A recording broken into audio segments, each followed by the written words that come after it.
is a new government gets elected and we come in and we make the traditional promise, yeah, we're going to cut red, green and black tape. We get in and we cut all the easy stuff. Like we find a regulation from 1911 that, that deals with the manufacture of horseshoes. And we go, oh, we've got rid of that and we've cut red tape.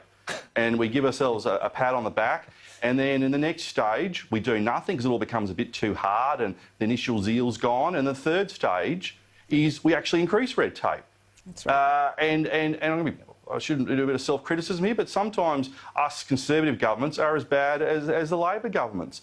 And I've got this plan, and I become a bit of a red tape bore, because sometimes you've got to hold politicians accountable, says a politician speaking to some former politicians and a serving politician. And what I've thought is, rather than having the promise of if you bring in a regulation, you get rid of a regulation, that's a false dichotomy, because often you can get rid of a light touch regulation and bring in a heavy touch regulation. And there's been some work done overseas in some of the Canadian provinces and in New Zealand, which shows rather than look at the regulations, you actually mine down even deeper and you look at the actual regulatory impacts.